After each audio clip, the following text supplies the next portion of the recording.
श्रीयुतापदकमलं श्रीगुरुन् वैष्णवांश्च श्रीरूपं साग्रजातां सहगणरघुनाथान्वितं तं सजीवं साद्वैतं सावधूतं परिजनसहितं कृष्णचैतन्यदेवं श्रीराधा कृष्णपादान् सहगणललिता श्रीविशाखान्वितांश्च नमो ॐ विष्णुपादाय कृष्णप्रेष्ठाय भूतले श्रीमते भक्तिवेदांत स्वामिन्निति नामिने नमस्ते सारस्वते देवे गौरवाणी प्रचारिणे निर्विशेष शून्यवादी पाश्चात्य देशतारिणे नमो महावदन्याय कृष्ण प्रेम प्रदायते कृष्णाय कृष्ण चैतन्य नाम्ने गौरत्विषे नमः।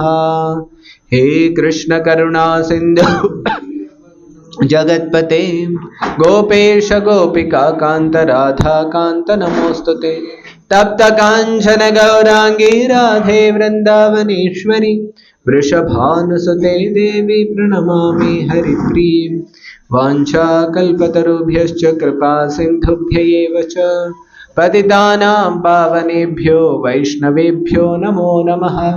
जय श्री कृष्ण चैतन्य प्रभो नित्यानंद श्री अद्वैत गदाधर श्रीवासादि गौर भक्तवृंद।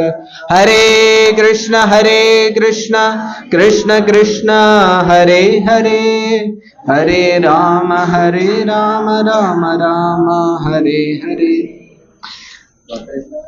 हरे कृष्णा कृष्णा कृष्णा हरे हरे हरे राम राम राम हरे हरे।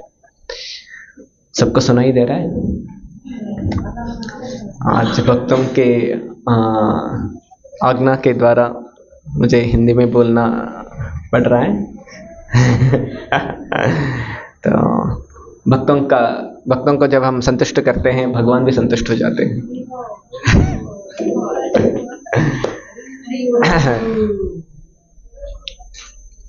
तो पिछले 2 दिन से तुलसी शालिग्राम विवाह सब जगह चल रहा है ना? तो हमारा वैष्णव कैलेंडर में कल है। तो हम आज चर्चा करेंगे भगवान और भक्तों की गुणगान कभी भी कर सकते हैं। जब हम भगवान की गुणगान करते हैं और भक्तों की गुणगान करते हैं तब भगवान प्रसन्न हो जाते हैं, क्योंकि वो गुणगान जब हम भगवान भक्तों के करते हैं हमारे हृदय में जो कुछ भी कल्मश है वो सब शुद्धिकरण हो जाता है और हम भगवान के लिए प्रेम, शुद्ध प्रेम हमारे हृदय में जगता है। तो और मेरा हिंदी इतना शुद्ध नहीं है और मैं प्रयास करता रहूँगा, और जब आप कुछ त्रुटियां हो जाएंगी आप थोड़ा एडजस्ट कर लीजिए।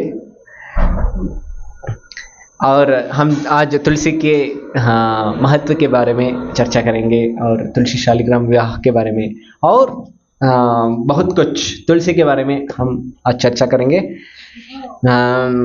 एक श्रीमद् भागवतम में एक बहुत सुंदर सा एक श्लोक है, तो मैं आप सबके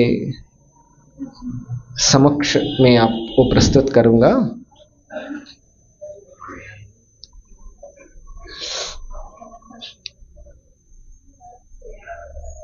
मैं आपको ये श्लोक अभी मैं बोलूंगा, आप दोहराने के लिए प्रयत्न कीजिए। ये 3 स्कंद 15वां अध्याय और 19 श्लोक संख्या। ये 15वां अध्याय बहुत मधुर है। जब हमको लगता है ये भगवान के धाम कैसा होता है, उधर क्यों जाना है, आप सबको लगता है हम उधर जाना है।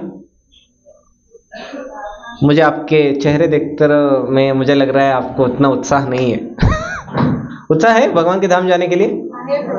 हाँ, मुझे अभी भी लगता है उतना उत्साह नहीं है। मगर ये अध्याय जब आप पढ़ेंगे ना, आपका उत्साह और आपका अभिलाषा और बढ़ जाएगी। हमको लगता है वो भी और एक गांव है जैसा हुबली है और इधर सब घर है और इधर जो कोई थोड़ा मनुष्य है और थोड़ा पेड़ पौधे हैं, वैसा भी उधर उधर भी रहेगा। इधर भी बच्चे खेलते रहते, उधर भी थोड़े बच्चे खेलते रहेंगे। क्या क्या उतना स्पेशल क्या है भगवान के धाम में? हमको लगता है ऐसा। तो इस अध्याय में संपूर्ण ब्रह्मा जी को इस भगवान के धाम का एक दर्शन ब्रह्मा जी को हुआ, और ब्रह्मा जी विवरण दे रहे हैं वो भगवान का धाम कैसा रहता है, और इधर सब कुछ कैसा मधुर है। तो मैं दो बहुत श्लोक हैं, मैं सब गाने के लिए उतना समय नहीं मिलेगा।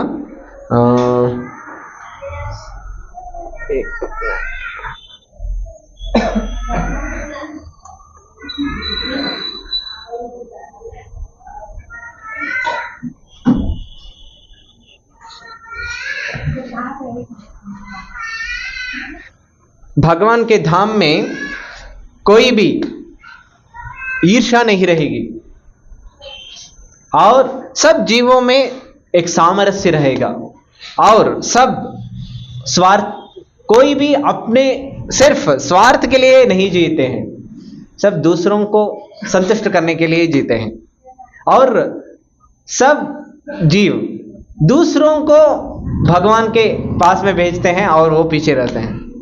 इधर क्या होता है, हम आगे जाना है, क्यों रहता है, क्या करते हैं, आप पीछे हटो मैं आऊंगा आगे, है ना। बस में क्यों, सब जगह झगड़ा रहता है ना, क्यों झगड़ा, मैं आगे जाना है। एक बार क्या हुआ, एक समुद्र से एक क्रैब को क्या बोलते हैं, हाँ एडी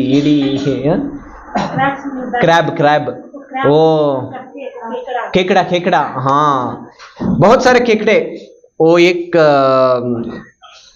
व्यक्ति वो समुद्र से लेकर जा रहा था, और वो जार में पूरा सारे केकड़े 10-15 केकड़े इसमें डाल दिया, और उस पूरा जार को ओपन ही रखा था, और ओपन रखकर वो लेकर जा रहा था, और एक केकड़ा भी बाहर नहीं आया।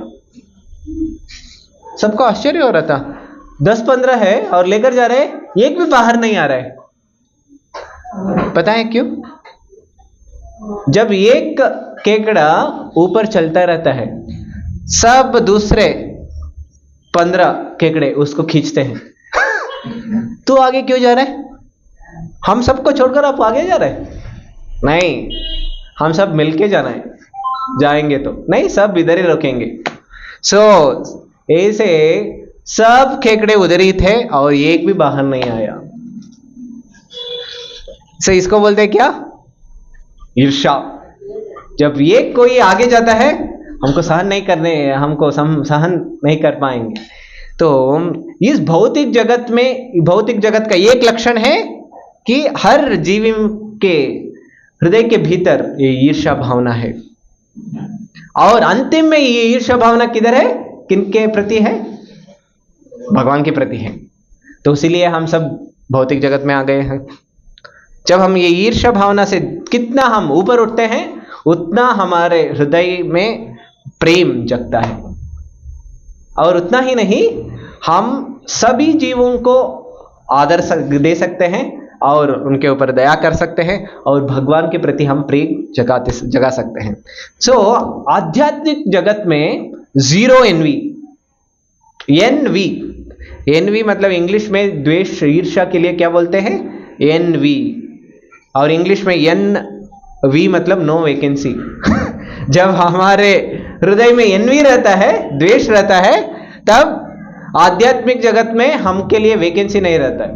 वैकेंसी मतलब उधर जगह खाली नहीं रहता है, तो हम उधर जगह हमारा एक रिजर्व करना पड़ेगा। तो क्या करना पड़ेगा, ईर्ष्या छोड़ना पड़ेगा, तब हम भगवान के धाम जा सकते हैं।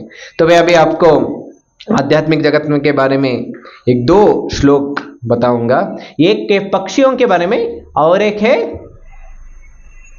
पेड़ पौधों के बारे में। ओके, तो आप सब बोलिए, पारावतान्यभृत सारस चक्रवाका। मैं आधा आधा बोलूंगा। पारावतान्यभृत सारस चक्रवाका, दात्यूह हंस शुक तित्तिरि बर्हिणां यः, कोलाहलो विरमते अचिरमात्रमुच्चैर् भृंगाधिपे हरिकथामिव गायमाने। और आप सबको जब आप सुबह उठते हैं, किसके साउंड से वो आप उठते हैं? आप सब बोलेंगे हाँ पक्षी। सच में हुबली में पक्षियों के साउंड? हाँ, अलार्म स्नूज करके करके उठते हैं हम, है ना? और नहीं तो हमारे कुटुंब में जो सदस्य हैं हमको आप चिल्ला चिल्ला कर उठाते हैं हमको, तभी हम उठते हैं। मगर जो आध्यात्मिक जगत में ये पक्षियों का मधुर ध्वनि सबको जगाता है। और जब आप सबको क्या लगता है, कौन सा पक्षी का ध्वन आप को बहुत मधुर लगता है? कोकिला, है ना? आप सुने हैं कोकिला का मधुर ध्वनि? कोई गा सकता है? हाँ, कौन सा मुझे पता नहीं चल रहा है। कोकिला है क्या है? और एक है पिकॉक, के लिए क्या बोलते हैं? नविल कन्नड़दल्ली। हाँ, और हिंदी में क्या बोलते हैं? मोर। मोर का भी बहुत मधुर रहता है। और इतना ही नहीं, और बहुत है। इधर बोला गया है पारावता, अन्यभृत, सारस, चक्रवाका, बहुत सारे हैं। इधर हमको वो सब दिखते नहीं है और सिटी में वो नहीं आते। हम आ गए तो भी हम भी उनको भिजवा देते हैं। तो और ये सब बहुत मधुर में जब गाते रहते हैं। एक भृंग, भृंग मतलब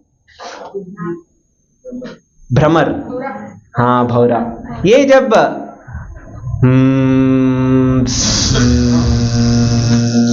ऐसा वो शब्द करता रहता है, तब सारे दूसरे पक्षियां वो उनके आवाज बंद कर देते हैं, वो गाना वो बंद कर देते हैं।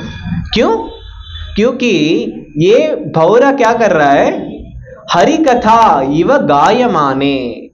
जब वो सुनते हैं, वो ये भौरा भी हरि कथा गा रहा है, तब क्या लगता है? सब पक्षियां वो चुप हो जाते हैं और ये भौरा से सुनने के लिए वो बहुत उत्सुक हो जाते हैं।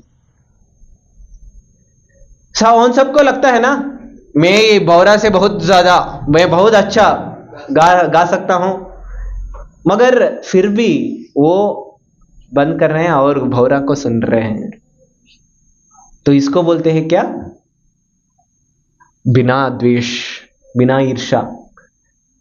और उसीलिए ये सब गुण सिर्फ भगवान के धाम में हम देख सकते हैं। और इधर इस जगत में कोई भी बहुत प्रसिद्ध व्यक्ति हो जाओ तो सब उनके लिए ईर्ष्या करना प्रारंभ करते हैं। और एक है पक्षियों के बारे में, और आगे आ रहा है पेड़ पौधों के बारे में। आप सब बोलिए। मंदार कुंद कुरबोत्पल चंपकार्णा पुन्नागनाग बकुलांबज पारिजातः गंधेर्चिते तुलसिका भरणेन तस्या यस्मिं स्तप सुमनसो बहुमानयन्ते।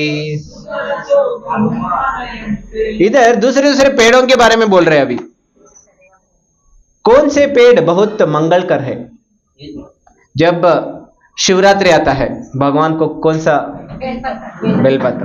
और जब जन्माष्टमी आता है, कृष्ण के लिए क्या चढ़ाते हैं? तुलसी चढ़ाते हैं। और दूसरे भगवान के लिए दूसरे क्या होता है? हाँ, शिव जी के लिए बिल्वा पत्र हो गया, और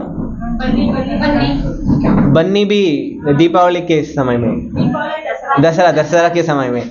तो दूसरे पेड़ पौधे हैं वो बहुत मंगलकर है, शुभकर है। और इधर बताया गया है मंदारा है, कुंदा, कुरबोत्पला, चंपका, ये सब बहुत प्रसिद्ध पेड़ पौधे हैं और उसमें बहुत सुगंध भी आता है। मगर जब तुलसी, ये भगवान के लिए भगवान अब बहुत प्रसन्न है अभी आपके रंगोली से, तो आप इधर अभी भगवान के लीला और कथा श्रवण में आप संपूर्ण ध्यान दे सकते हैं। भगवान बहुत प्रसन्न है अभी, तुलसी महारानी भी बहुत प्रसन्न है आपसे। तो अभी क्या बता रहे हैं हम? बहुत ये सब पेड़ पौधे हैं, उसमें बहुत सुगंधित पुष्प भी आते हैं। मगर जब तुलसी आगे आती है तब ये सारे पेड़ पौधे साइड में चले जाते हैं। क्यों?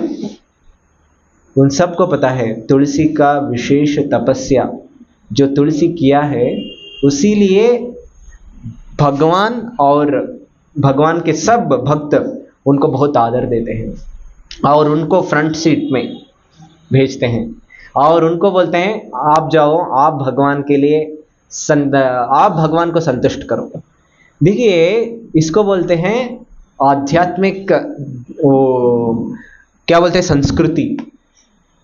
हम सबके लिए सामान्य जब यात्रा रहता है, जब एक मंदिर को दर्शन लेने के लिए एक क्यू रहता है, सारे भक्त बोलते हैं मैं आगे जाना है, मैं आगे जाना है।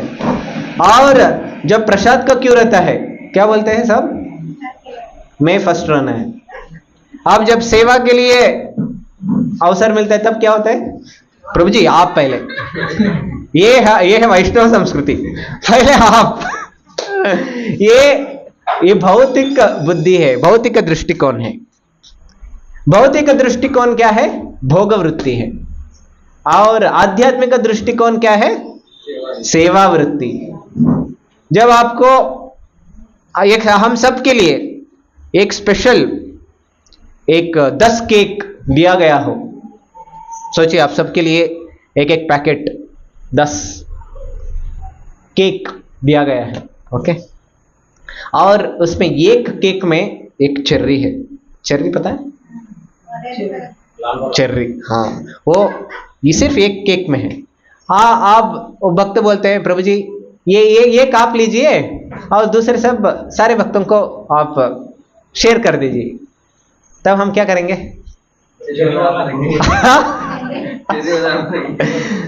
चेर्री वाला हम रखेंगे एक बार, और एक डबल भी रखेंगे, और दूसरे सब बहुत धाराल से प्रभु जी आप लीजिए, सब आपके लिए, है ना। तो क्यों? क्योंकि हमको लगता है जो स्पेशल है वो मुझे चाहिए, और जो ऑर्डिनरी नॉर्मल है वो सब हम दूसरों को दे सकते हैं। हाँ, तो इसको बोलते हैं। मगर जब आध्यात्मिक दृष्टिकोण क्या है? सेवा वृत्ति। जो कुछ भी स्पेशल है वो किनको जाना है? भगवान को जाना है। तो इसे आध्यात्मिक संस्कृति क्या है और भक्ति का संस्कृति क्या है? सब भगवान को जाना है। और भगवान से जो कुछ भी बचा है और भगवान का प्रसाद वो हम ले सकते हैं। ये आध्यात्मिक संस्कृति है। और इसी तरह जो आध्यात्मिक जगत में जब तुलसी आगे आती है, सब उनके लिए जगह छोड़ते हैं और वो पीछे हटते हैं और तुलसी को बोलते हैं आप जाइए आगे। ऐसे हम भी जब इधर प्रसादम सर्विंग भी होता है, पहले वरिष्ठ भक्त होते हैं, उनके प्रसाद वितरण होता है और इसके बाद सब भक्तों को। और तो इस तरह प्रभुपाद बोल रहे हैं ये तुलसी का महत्व बहुत है। आध्यात्मिक जीवन हम नहीं कर पाएंगे तुलसी के कृपा के बिना। हम आध्यात्मिक जगत में गोलोक में जाना चाहिए तो हम तुलसी का कृपा चाहिए। और आध्यात्मिक जगत हम किधर जाना चाह रहे हैं? उधर वृंदावन, वृंदावन जाना चाह रहे हैं, वैकुंठ भी नहीं, मथुरा भी नहीं, द्वारका भी नहीं, सिर्फ वृंदावन जाना है। वैकुंठ तो दूसरे भक्त जाएंगे, हम तो स्पेशल भक्त है ना, हम सिर्फ गोलोक और वृंदावन को जाएंगे। वृंदावन में क्या है? हाँ, राधा कृष्ण है। मगर उनके लोग को राधा कृष्ण लोग बोल सकते थे ना, वृंदावन क्यों बोला गया है? क्योंकि वो वृंदावन वो स्थान है जिधर वृंदा देवी बहुत प्रचुर मात्रा में, संपूर्ण वो वन में वृंदा ये तुलसी का पेड़ सब जगह पैदा होता रहता है। और इसी तरह इसीलिए बोला गया है वो भगवान भी उनके धाम तुलसी के नाम उनके धाम को दिए हैं। तो इसलिए वृंदावन बहुत महत्वपूर्ण है हम सब वैष्णवों के लिए। तुलसी के बिना हम हमारी भक्ति नहीं कर पाएंगे। और मैं आज आपको थोड़ा तुलसी देवी के महत्व को, महिमा को आप सबके साथ शेयर करना चाह रहा हूं। स्कंद पुराण में ऐसा बताया गया है, तुलसी जब कोई सिर्फ देखता है और सिर्फ वो स्पर्श करता है और तुलसी को वो सिर्फ स्मरण करता है और तुलसी को प्रार्थना करता है और तुलसी को प्रणाम करता है और तुलसी के बारे में वो सिर्फ सुनता है, नहीं तुलसी को वो भूमि में वो बोता है और तुलसी का पेड़ को अच्छी तरह से वो देखभाल करता है, बोला गया है वो अंतिम में वो भगवान के धाम आ जाएगा। सिर्फ इतना करने से, क्या करने से बोलिए? दर्शन और स्पर्श और सुनना और स्मरण करना और भूमि में बोना और तुलसी को अच्छी तरीके से देखभाल करना, सिर्फ इतना करने से भगवान बोल रहे हैं वो मेरे धाम आ जाएगा। मतलब तुलसी का कितना महत्व है हमारे जीवन में।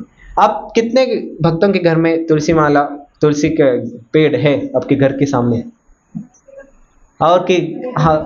और कौन कौन हर दिन तुलसी के लिए कीर्तन करते हैं, आरती करते हैं?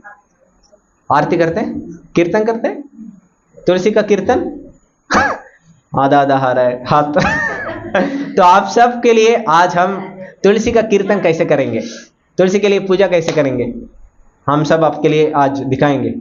सीखने के लिए उत्सुक है? उतना उत्साह नहीं है आपके साथ? हरि बोल। और देखिए, जो गोलोक में जाना चाहता है उधर, जिधर भी आप जाना चाहते हैं उधर का मैनेजर का एंट्री, उनका परमिशन लेना बहुत जरूरी है ना। जैसे आप कोई इधर से इस देश से बाहर के देश कोई गए हैं? इधर भारत छोड़ के कोई भी नहीं गए हैं। और सोचिए, इधर से आप अमेरिका जाना चाहिए, नहीं तो दूसरे देश को जाना चाहिए, आप क्या लेना चाहिए, क्या परमिशन लेना चाहिए? वीजा लेना चाहिए, बहुत अत्यावश्यक है। बिना वीसा आप नहीं जा पाएंगे। और वीसा मतलब क्या? परमिशन। किधर से मिल रहा है आपको परमिशन? भारत से मिल रहा है कि पाश्चात्य देश से मिल रहा है? पाश्चात्य। आप इधर से जाना चाह रहे हैं मगर आपको उधर एंट्री मिलना है ना, नहीं तो आप एयरपोर्ट में उधर ही आप स्टक हो जाएंगे, है ना। आप इधर भी नहीं उधर भी नहीं, न घर का ना घाट का हो जाएंगे। तो इसलिए आप उधर जाना चाहिए तो उधर से आपके लिए एंट्री भी मिलना है। उसी तरह इधर से हम गोलोक वृंदावन जाना चाहिए तो उधर से हमको वीसा परमिशन ग्रांटेड चाहिए। कौन परमिशन देंगे? वृंदा देवी देंगे हमें। वृंदा देवी गोलोक वृंदावन के मैनेजर है। जैसे इधर हर एक मंदिर में एक मैनेजर रहते हैं जो दूसरे भक्तों के लिए वो आप आना चाहिए, आपका पूरा क्वालिफिकेशंस सही है क्या, आपका डॉक्यूमेंट्स वो सब टिक करेंगे, हाँ आप आइए अभी एंट्री मिलेगा आपको, ऐसे बताएंगे ना। इस वृंदा देवी भी उधर मैनेजर जैसे हैं। वो मैनेजर का सेवा क्या है वृंदावन में? राधा कृष्ण उनके बीच जो कुछ भी लीलाएं होती है सब अरेंजमेंट कौन करते हैं? वृंदा देवी। हम गोलोक वृंदावन में जाकर क्या करने वाले हैं? अच्छा सा प्रसाद और थोड़ा नींद, हाँ थोड़ा समय मिला तो थोड़ा जप कर लेंगे। हाँ क्या करना चाह रहे हैं हम गोलोक वृंदावन जाकर? बिना सेवा नहीं मिलेगा मेवा। जहां में मेवा चाहिए तो क्या करना पड़ेगा?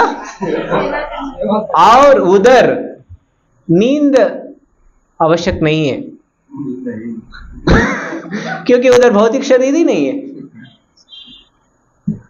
और प्रसाद भी अत्यावश्यक नहीं है, मगर खा सकते हैं, मगर नेसेसिटी नहीं है। बिना खाए आप गिर जाएंगे उधर ही, ऐसा नहीं है, क्योंकि आध्यात्मिक शरीर है ना, पूरा एनर्जी रहेगा सभी टाइम।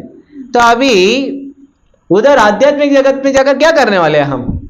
जब करते रहे बैठेंगे 16 माला 64 माला 192 राउंड्स करते बैठेंगे। क्या करेंगे उधर? उधर सेवा फोरग्राउंड में रहेगा और चैंटिंग बैकग्राउंड में रहेगा। हर वक्त चैंटिंग करते ही रहता है, मगर वो बैकग्राउंड में रहता है। फोरग्राउंड में क्या रहता है? सेवा रहता है। तो जो भक्त इधर सेवा करके भगवान को प्रसन्न किया है उनको उधर भेजा जाएगा, आप इधर अभी सेवा कीजिए। तो इसीलिए हम आध्यात्मिक जगत में जब प्रगति करना चाहते हैं क्या करना है? सेवा करना है। इधर सेवा करना है, इधर सेवा करके भक्तों को प्रसन्न करना है और भगवान को प्रसन्न करना है। तब वृंदा देवी देखेंगे, हो मेरा भक्त, ये भक्त इतना सेवा कर रहा है, तो इधर वो इसके लिए ये भौतिक जगत लायक नहीं है, तो इसके लिए हम गोलोक के लिए एक स्पेशल प्लेन भेजना चाहिए। तो वो उधर उसके लिए स्पेशल प्लेन भिजवा जाएगा और गोलोक में जाएगा। और गोलोक में वृंदा देवी के लिए बहुत असिस्टेंट्स है। उनके पास बहुत पैरट्स तोता रहते हैं, और ये तोते सारे पूरे वृंदावन में बहुत 1000 तोते रहते हैं। और वृंदावन में पूरा क्या क्या दूसरे जगह में क्या क्या चल रहा है ये सब आकर ये तोते वृंदा देवी को बताते हैं। और वृंदा देवी राधा कृष्ण के लिए बहुत अत्युत्तम एक बगीचा, नहीं तो ये पूरा कैसा रहना है, सूर्य का टेम्परेचर कितना रहना है, और जब अभी चंद्रमा आना है कि नहीं, ये सब पूरा अरेंजमेंट कौन करते हैं? वृंदा देवी करते हैं। और कौन कौन सा सखी क्या क्या सेवा करना है और कौन सा सखा क्या सेवा करना है, ये सब कौन अरेंज करते हैं? वृंदा देवी करते हैं। तो हमको भी भगवान के सेवा में जुड़ना चाहिए, तो हमको किनकी कृपा चाहिए? वृंदा देवी की कृपा। वृंदा देवी की कृपा के बिना हम आध्यात्मिक जगत में नहीं जा सकते। तो इसीलिए बोला गया है वृंदा देवी भगवान राधा कृष्ण के लिए बहुत निकटस्थ भक्त है। हाँ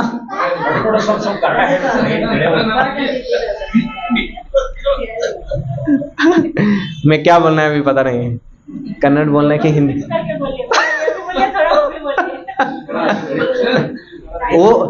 वो बोला हो जाएगा हिंदी कन्नड़ा और हिंदी में हो जाएगा किंदी, और वो फिर में बाद में हो जाएगा चिंदी।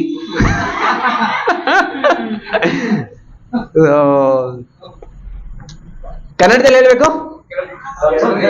ಎಷ್ಟು ಜನಕ್ಕೆ ಈಗ ನಾನು ಹೇಳಿದ್ದು ಅರ್ಥ ಆಗ್ತಾ ಇರಲಿಲ್ಲ?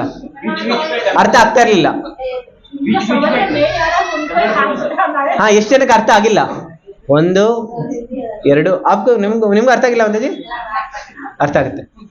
हाँ हाँ हाँ समझने वाला ज्यादा है तो वो हिंदी समझने वाला ज्यादा है. ಆಯ್ತು, ಮಧ್ಯ ಮಧ್ಯದಲ್ಲಿ ಸ್ವಲ್ಪ ಕನ್ನಡ ಮಿಕ್ಸ್ ಮಾಡ್ಬಿಡೋಣ. ಸರಿ ಸರಿ ಸರಿ ಸರಿ.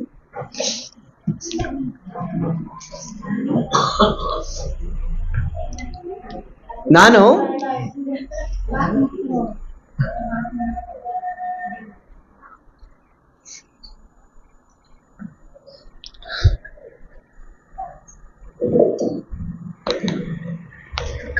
ಒಂದು ದಿನ ಏನಾಯ್ತು ಅಂತ ಹೇಳಿದ್ರೆ, ತುಳಸಿ ಮಹಾರಾಣಿ ವೃಂದಾದೇವಿ ಅವರು ತುಂಬಾ ಅತ್ಯದ್ಭುತವಾಗಿ ಭಗವಂತನಿಗೆ ಸೇವೆ ಮಾಡ್ತಾ ಇದ್ರು. ಆ ಸೇವೆ ಮಾಡ್ತಾ ಇರುವಾಗ ಅವರು ಆ ಸಂಪೂರ್ಣ ವಾತಾವರಣವನ್ನ ಅವರು ತುಂಬಾ ಸೊಗಸಾಗಿ ಅವರು ಭಗವಂತನಿಗೆ ಎಲ್ಲಾ ರೀತಿ ಸುವ್ಯವಸ್ಥಿತವಾಗಿ ಅವ್ರು ಮಾಡಿದ್ರು. ಇದನ್ನ ನೋಡಿದ ತಕ್ಷಣ ರಾಧಾರಾಣಿಗೆ ತುಂಬಾ ಖುಷಿ ಆಯ್ತು. ವೃಂದಾದೇವಿ ಎಷ್ಟು ತುಂಬಾ ಚೆನ್ನಾಗಿ ಸೇವೆಯನ್ನ ಮಾಡಿದ್ದಾರೆ ಅಂತ. ಅದಕ್ಕೋಸ್ಕರ ರಾಧಾರಾಣಿ ಹೇಳಿದ್ರು, ಇವತ್ತು ನೀವು ಕೃಷ್ಣನ ಜೊತೆ ಉಯ್ಯಾಲೆಯಲ್ಲಿ ನೀವು ಭಗವಂತನ ಜೊತೆ ನೀವು ಭಗವಂತನ ಪಕ್ಕದಲ್ಲಿ ನೀವು ಕುತ್ಕೊಂಡು ನೀವು ಉಯ್ಯಾಲೆಯಲ್ಲಿ ನೀವು ಅವರಿಗೆ ಸಂತೋಷವನ್ನ ಕೊಡಿ. ಈ ರೀತಿ ರಾಧಾರಾಣಿ ವೃಂದಾದೇವಿಗೆ ಪಕ್ಕದಲ್ಲಿ ಕೃಷ್ಣನ ಪಕ್ಕದಲ್ಲಿ ಕೂರಿಸಿದ್ಲು. ಅದಷ್ಟೇ ಅಲ್ಲ, ವೃಂದಾದೇವಿ ರಾಧಾರಾಣಿ ಏನ್ ಮಾಡಿದ್ರು, ತುಳಸಿ ಮತ್ತು ಕೃಷ್ಣನಿಗೆ ಒಂದು ವಿವಾಹದ ವ್ಯವಸ್ಥೆಯನ್ನು ರಾಧಾರಾಣಿ ಮಾಡಿಕೊಟ್ರು. ಯಾವ ಕಾರಣಕ್ಕೋಗಿ ಅಂತ ಹೇಳಿ, ಯಾಕೆ ಅಂತ ಹೇಳಿದ್ರೆ ಅವಳು ಮಾಡಿರುವಂತ ಸೇವೆ ರಾಧಾರಾಣಿಗೆ ತುಂಬಾ ಇಷ್ಟ ಆಯ್ತು.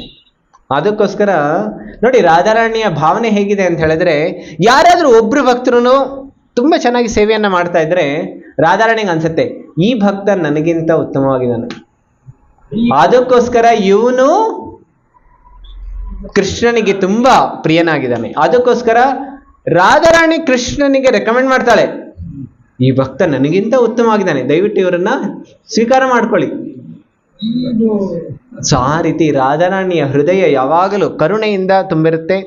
ಅದಕ್ಕೋಸ್ಕರ ರಾಧಾರಾಣಿನೇ ವೃಂದಾದೇವಿ ಮತ್ತೆ ಕೃಷ್ಣನ ಜೊತೆ ಇವರಿಬ್ಬರ ವಿವಾಹವನ್ನ ಅವರು ಅರೇಂಜ್ ಮಾಡ್ತಾರೆ. ಆ ದಿನದಿಂದ ವೃಂದಾದೇವಿ ಕೃಷ್ಣನಿಗೂ ತುಂಬಾ ಪ್ರಿಯಳಾಗ್ತಾಳೆ. ಅದಕ್ಕೋಸ್ಕರ ಅದಷ್ಟೇ ಅಲ್ಲ, ಮತ್ತೊಂದು ದಿನ ಏನಾಯ್ತು ಅಂತ ಹೇಳಿದ್ರೆ, ಇದರಿಂದ ವೃಂದಾದೇವಿಗೆ ತುಂಬಾ ಸಂತೋಷ ಆಯ್ತು. ಕೃಷ್ಣನ ಸಂಪೂರ್ಣ ಅವರ ಸಂಘ ಸಿಕ್ತು. ಅದಕ್ಕೋಸ್ಕರ ತುಂಬಾ ಸಂತೋಷ ಆಯ್ತು ವೃಂದಾದೇವಿಗೆ. ಅದಕ್ಕೋಸ್ಕರ ವೃಂದಾದೇವಿ ಏನ್ ಮಾಡಿದ್ರು, ಸಂಪೂರ್ಣ ಎಲ್ಲಾ ವೃಂದಾವನದಲ್ಲಿರುವಂತಹ ಎಲ್ಲಾ ವನಗಳನ್ನ ಅವಳು ರಾಧಾರಾಣಿಯ ಚರಣಕ್ಕೆ ಎಲ್ಲವನ್ನು ಸಮರ್ಪಣೆ ಮಾಡಿಬಿಡ್ತಾಳೆ. ಆಮೇಲೆ ಹೇಳ್ತಾಳೆ, ಈ ಎಲ್ಲವೂ ನಿಮ್ಮ ಸೊತ್ತಿಗೆ ಸೇರಿರೋದು, ಈ ಎಲ್ಲಾ ವೃಂದಾವನಕ್ಕೆ ರಾಣಿ ಯಾರು ಅಂತ ಹೇಳಿದ್ರೆ ನೀವು, ನಾನು ನಿಮ್ಮ ಸೇವಕಿ ಅಷ್ಟೇ ಅಂತ ಹೇಳಿ ಸಂಪೂರ್ಣ ವೃಂದಾವನವನ್ನ ರಾಧಾರಾಣಿಯ ಸತ್ತಿಗೆ ಕಾಲಿಗೆ ಸಮರ್ಪಣೆ ಮಾಡಿ ಹೇಳ್ತಾಳೆ, ನೀವು ಈ ಸಂಪೂರ್ಣ ವೃಂದಾವನಕ್ಕೆ ರಾಣಿ. ಅದಕ್ಕೋಸ್ಕರ ನಿಮ್ಮ ಹೆಸರು ಏನಾಗುತ್ತೆ, ವೃಂದಾವನೇಶ್ವರಿ. ಅದಕ್ಕೋಸ್ಕರ ರಾಧಾರಾಣಿಯ ಮತ್ತೊಂದು ಹೆಸರೇನು, ವೃಂದಾವನೇಶ್ವರಿ. ಆಮೇಲೆ ರಾಧಾರಾಣಿಗೆ ವಿಶೇಷವಾದ ಅಭಿಷೇಕ ಆಯಿತು. ಆಮೇಲೆ ಅವರಿಗೆ ವಿಶೇಷವಾದಂತಹ ಪೂಜೆ ಪುರಸ್ಕಾರ ಇವೆಲ್ಲವೂ ನಡೀತು. अभी थोड़ा हिंदी में बोलेंगे.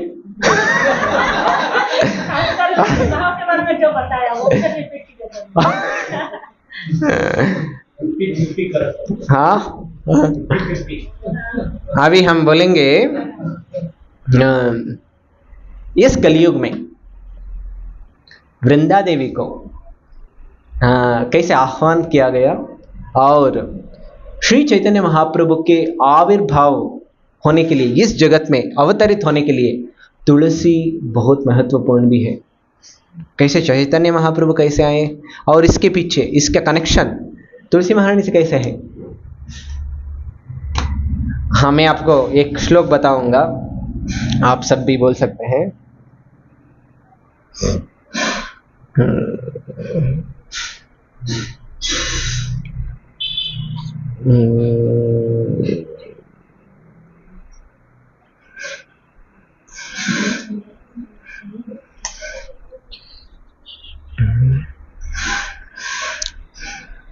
बताया गया है, भगवान श्री चैतन्य महाप्रभु को अवतरित करने के लिए एक व्यक्ति बहुत महत्वपूर्ण है। कौन है वो? अद्वैताचार्य। जब अद्वैताचार्य जी देख रहे थे पूरे नवद्वीप में सारे बहुत वो सब वैदिक संस्कृति में ही थे, मगर वो सब क्या बन गए थे? बहुत भौतिक बन गए थे। भौतिक पूजाओं में और सिर्फ भौतिक पूजा करने में और उससे आया कर्मकांड में और जो कुछ भी लाभ आता है वैदिक कर्मकांड पूजा करने से, उसमें वो मग्न बन गए थे। और जब भगवान का प्रचार करते थे वो बहुत क्रोधित बन जाते थे और भगवान से वो बहुत विरोध करते थे। और उनको पता नहीं चल रहा था कि आत्म का सच्चा लक्षण क्या है और हमारा जीवन का ध्येय क्या है, वो उनको पता नहीं था। तो इसीलिए अद्वैताचार्य बोल रहे थे इन सब को ठीक करने के लिए स्वयं श्री कृष्ण ही आना पड़ेगा।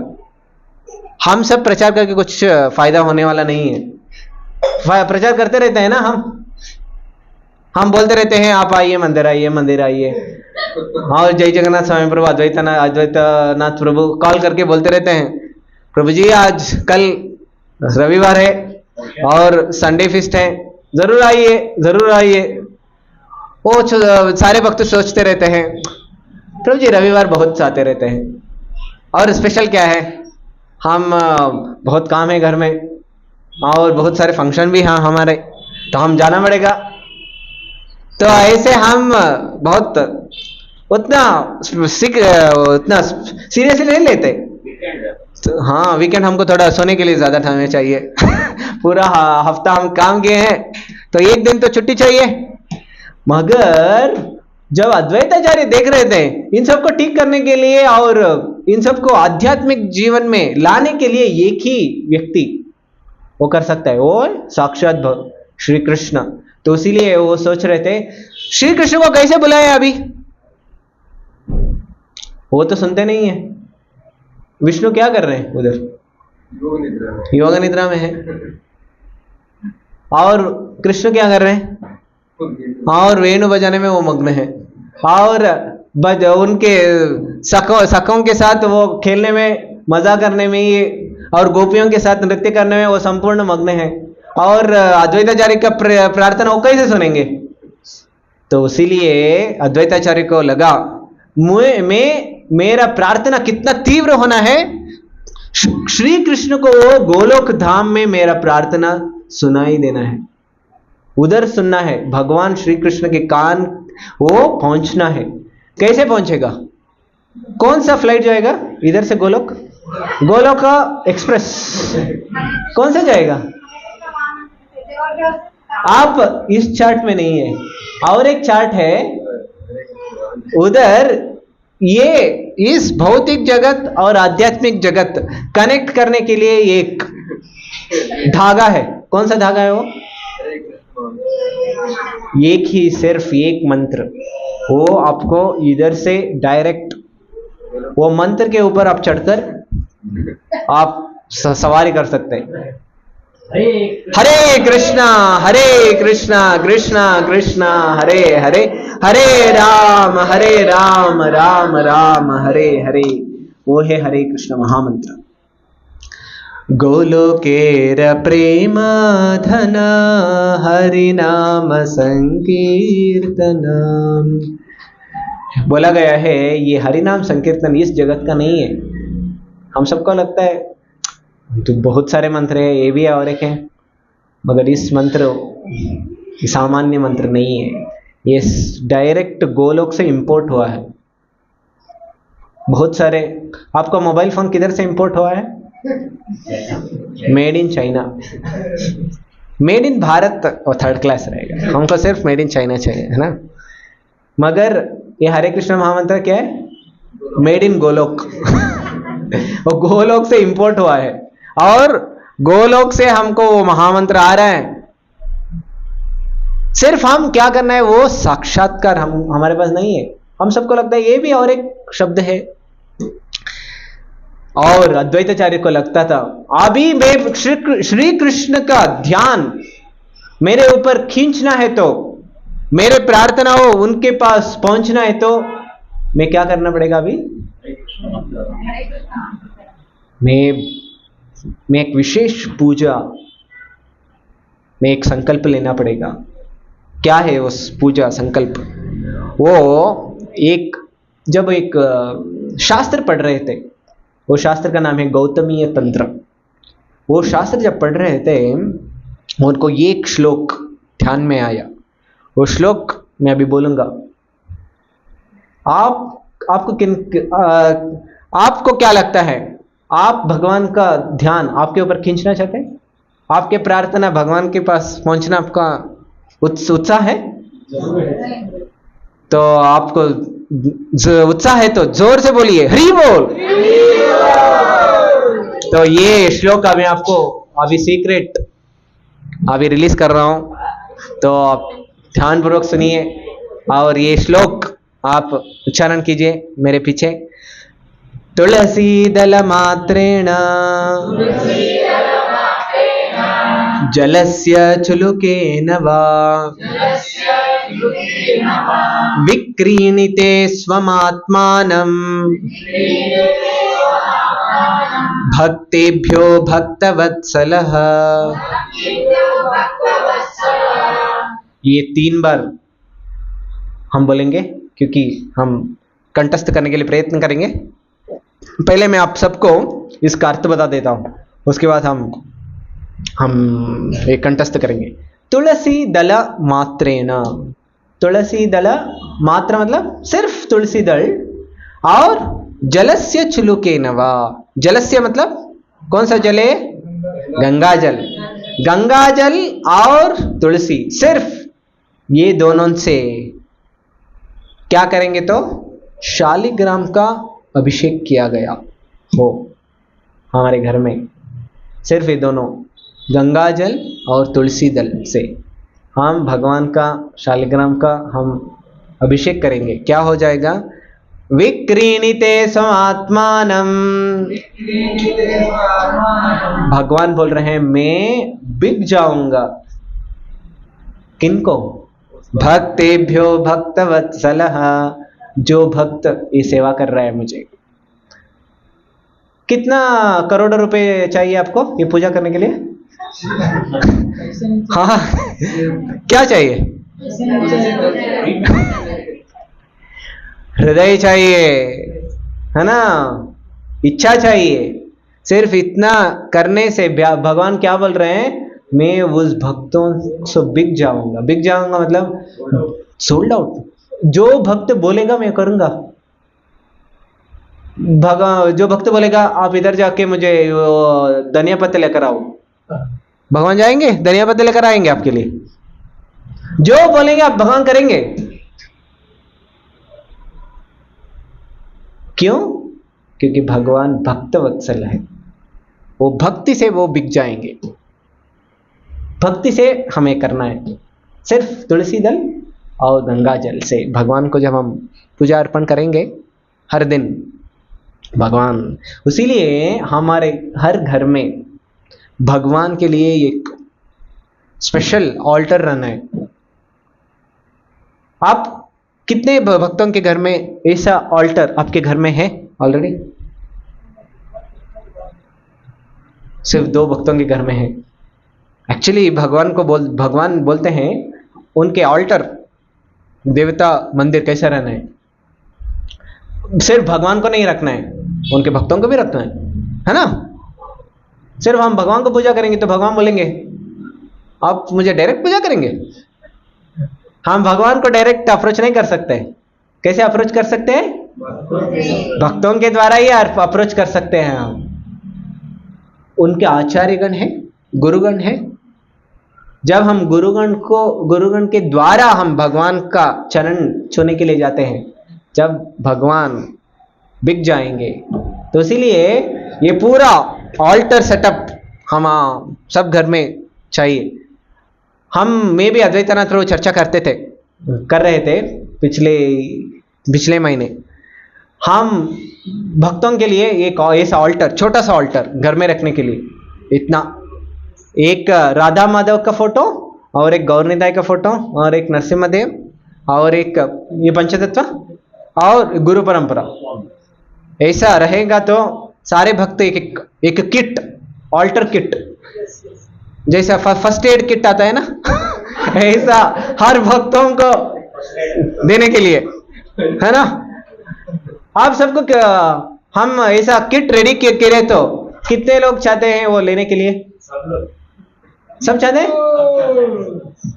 मधुमा माता जी इसका उतना उत्साह नहीं है। हाँ मुझे नहीं सुनाई दिया। ओके, मगर इस भगवान का और भगवान का मंदिर, देवता मंदिर हम घर में रखते हैं और इसे पूजा करते हैं। भगवान बोल रहे हैं मैं उन भक्तों से पूजा से मैं बिक जाऊंगा। और आप सबको यह श्लोक अच्छा लगा? तो मैं ये 3 बार हम बोलेंगे, कंटेस्ट करेंगे। तुलसी दल मात्रेण जलस्य चुलुकेन वा विक्रीणिते स्वमात्मानं भक्तेभ्यो भक्तवत्सलः। और एक बार, तुलसी दल मात्रेण जलस्य चुलुकेन वा विक्रीणिते स्वमात्मानं भक्तेभ्यो भक्तवत्सलः। आखिरी बार, अब आप याद रखने का कोशिश कीजिए, मैं आपको पूछूंगा। तुलसी दल मात्रेण जलस्य चुलुकेन वा विक्रीणिते स्वमात्मानं भक्तेभ्यो भक्तवत्सलः। कौन बोलेंगे पहला वाक्य? कुछ को वेट कर बोलिए। पहला वाक्य, तुलसी दल मात्रेण। दूसरा वाक्य कौन बोले? बोलिए। जलस्य चुलुकेन वा। थर्ड लाइन कौन बोलेंगे?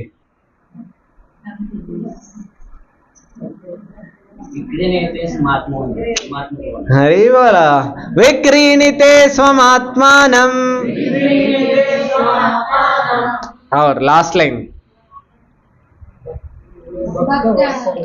भक्तेभ्यो भक्तवत्सलः। उतना क्लिष्ट नहीं है, आप प्रयत्न कर सकते हैं। हाँ ओके, हमारे प्रभु जी की प्रसन्नता के लिए और एक बार आखिरी बार बोलेंगे। तुलसी दल मात्रेण जलस्य चुलुकेन वा विक्रीणिते स्वमात्मानं भक्तेभ्यो भक्तवत्सलः। हरे कृष्णा। और ये श्लोक बोलते बोलते और वो अभिषेक करते रहे और चिल्लाते थे हरे कृष्ण महामंत्र। उनकी गर्जना से और कितना भगवान को बुलाते थे हर दिन सुबह ब्रह्म मुहूर्त में ये ऐसा भगवान को पूजा करते थे। अब तब कृष्ण को गोलोक में ये आवाज सुनाई दिया। वो खेलते रहे और नृत्य करते रहे, मगर अद्वैताचार्य का ये जब आवाज सुनाई दिया उनको लगा अभी कलयुग आया है, अभी में ये अवतरण होने का ये समय आया है। तो तब श्री कृष्ण और राधा रानी दोनों मिलकर ये इस जगत में श्री चैतन्य महाप्रभु के रूप में वो इस जगत में आए। श्री चैतन्य महाप्रभु की गौरांग महाप्रभु की। और ये है तुलसी का महात्म्य और एक सुना सुनना इच्छे हरि बोल। और एक है जब चतुष्कुमार हाँ कन्नड़ದಲ್ಲಿ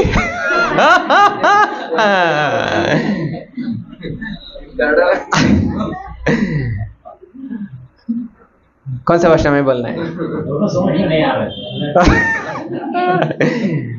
हिंदी चल रहा है? हिंदी चल रहा है?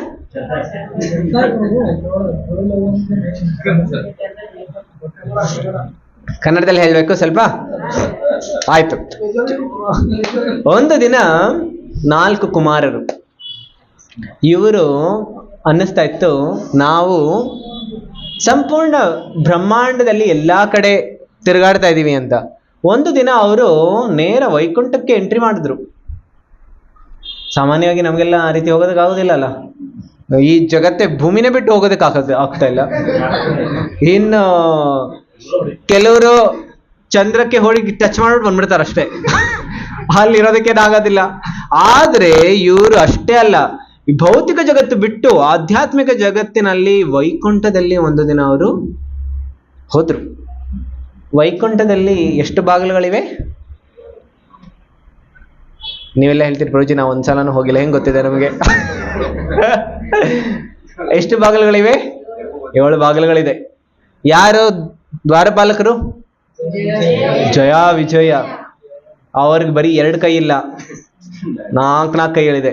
ಯಾರಾದ್ರೂ ಅಪ್ಪತಪ್ಪಿ ಬಂದ್ಬಿಟ್ರೆ 1-2 ಕೈಯಿಂದ ಅಲ್ಲ 4 ಕೈಯಿಂದ ಎಲ್ಲ ಬಾರಿಸ್ತಾರೆ. ಆದ್ರೆ ಇವರು ಸಣ್ಣ ಮಕ್ಕಳು, ದೊಡ್ಡವ್ರಿಗಾದ್ರೆ ಬಾರಿಸ್ಬೋದಿತ್ತು, ಆದ್ರೆ ಸಣ್ಣ ಮಕ್ಕಳಿಗೆ ಹೇಗೆ ಬಾರಿಸ್ತೀರಿ? ಅಲ್ಲಿ ಕಿರ್ಚಾಡೋದು ಪ್ರಾರಂಭ ಮಾಡ್ಬಿಟ್ರೆ. ಅದು ಅಲ್ಲದೆ ಇವ್ರ ಶರೀರದಲ್ಲಿ ಒಂದು ಬಟ್ಟೆನೂ ಇಲ್ಲ. ಈಗ ಇವ್ರಿಗೆಲ್ಲರಿಗೂ ಅನ್ನಿಸ್ತಾ ಇತ್ತು ಇವ್ರನ್ನೇನ್ ಮಾಡ್ಬೇಕು ಈಗ ಅಂತ. ಇವ್ರು ಹೇಳಿದ್ರು ನೋ ಎಂಟ್ರಿ. ಈ 4 ಮಕ್ಕಳಿದ್ರಲ್ಲ, ಇವ್ರು ಸಾಮಾನ್ಯವಾದವರಾಗಿರ್ಲಿಲ್ಲ.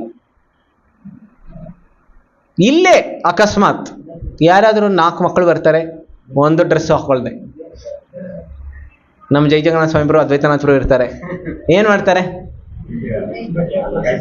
ಹೋಗಪ್ಪ ಬಟ್ಟೆ ಹಾಕೊಂಬ ನಿಮ್ ತಂದೆ ತಾಯಿಯಲ್ಲಿ ಅಂತ ನಾವೇ ಕಳಿಸ್ಬಿಡ್ತೀವಿ. ಅವ್ರಿಗೂ ಅನ್ನಿಸ್ತು ಜೈ ವಿಜಯ್ಗೆ, ಅರೆ ಯಾರು ಇವ್ರು ಬಂದ್ಬಿಟ್ಟಿದ್ದಾರೆ.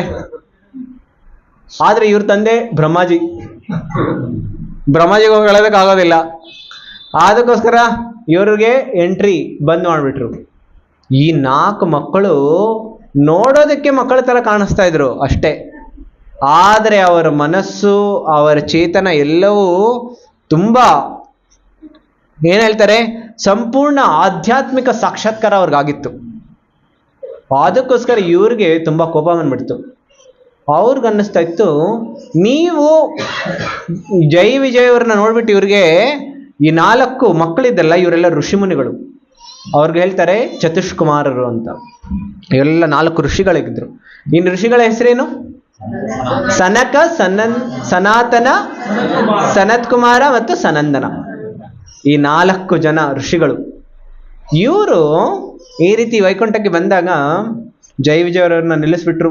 ಆಗ ಅವರೆಲ್ಲರೂ ಅಂತ ಇದ್ರು, ನಿಮ್ಗೆ ಒಳಗಡೆ ಹೋಗೋದಕ್ಕೆ ದಾರಿ ಇಲ್ಲ. ಈಗ ಅವ್ರು ಹೇಳಿದ್ರು, ನೀವು ಇಲ್ಲಿ ವೈಕುಂಠದಲ್ಲಿದ್ದು ಭೌತಿಕ ದೃಷ್ಟಿಕೋನವನ್ನ ತೋರಿಸ್ತಾ ಇದ್ದೀರಿ, ಇದು ನಮ್ದು ಇದು ನಿಮ್ದು, ಆ ರೀತಿ ಭಿನ್ನ ಅಭಿಪ್ರಾಯ ಮಾಡ್ತಾ ಇದ್ದೀರಿ. ಅದಕ್ಕೋಸ್ಕರ ನೀವು ವೈಕುಂಠದಲ್ಲಿ ಇರೋದಕ್ಕೆ ನಿಮಗೆ ಅರ್ಹತೆ ಇಲ್ಲ.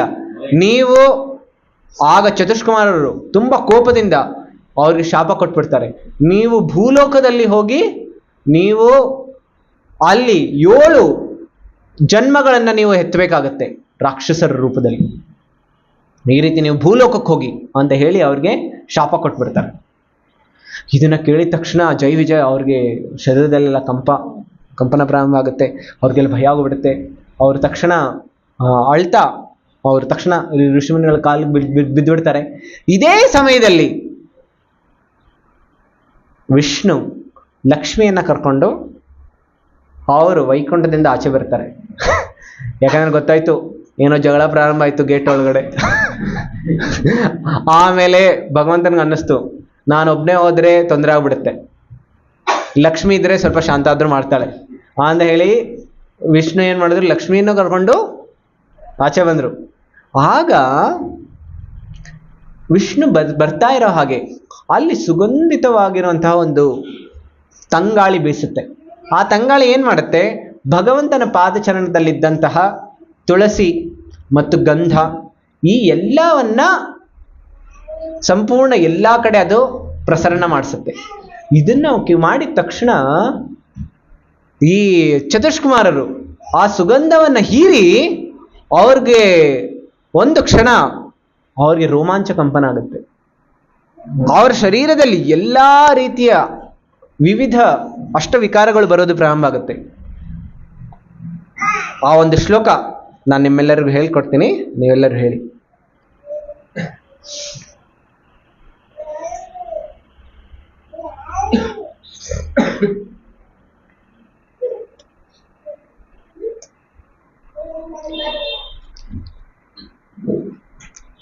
ತಸ್ಯಾರವಿಂದನಯನಸ್ಯ ಪದಾರವಿಂದ ಕಿಂಜಲ್ಕಮಿಶ್ರ ತುಳಸಿ ಮಕರಂದ ವಾಯು ಅಂತರ್ಗತ ಸ್ವವಿವರೇಣ ಚಕಾರ ತೇಷಾಂ ಸಂಕ್ಷೋಭಮಕ್ಷರಜುಷಾಂ ಅಪಿ ಚಿತ್ತತನ್ವೋಃ. ಇದು ಶ್ರೀಮದ್ ಭಾಗವತದಲ್ಲಿ 3ನೇ ಸ್ಕಂದದಲ್ಲಿ 15ನೇ ಅಧ್ಯಾಯ 43ನೇ ಶ್ಲೋಕ. ಇದು ಹೇಳ್ತಾ ಇದೆ, ತಸ್ಯಾರವಿಂದ ನಯನಸ್ಯ ಪದಾರವಿಂದ. ಭಗವಂತನ ಕಣ್ಣುಗಳು ಹೇಗಿದೆ?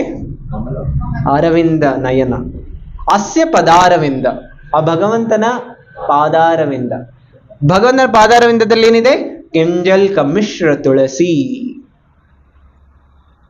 ಆ ತುಳಸಿ ಮತ್ತು ಕಿಂಜಲ್ಕ, ಸ್ಯಾಫ್ರನ್, ಇವೆರಡು ಮಿಶ್ರಣ ಆಗಿ ಅದು ವಾಯು ಅಂದರೆ ತಂಗಾಳಿಯಿಂದ ಬೀಸ್ತಾ ಇರುವಾಗ ಅದು ಅದರ ಸುಗಂಧವನ್ನು ತಗೊಂಡೋಗುತ್ತೆ. ಆಗ ಏನಾಗುತ್ತೆ? ಅಂತರ್ಗತ ಸ್ವವಿವರೇಣ.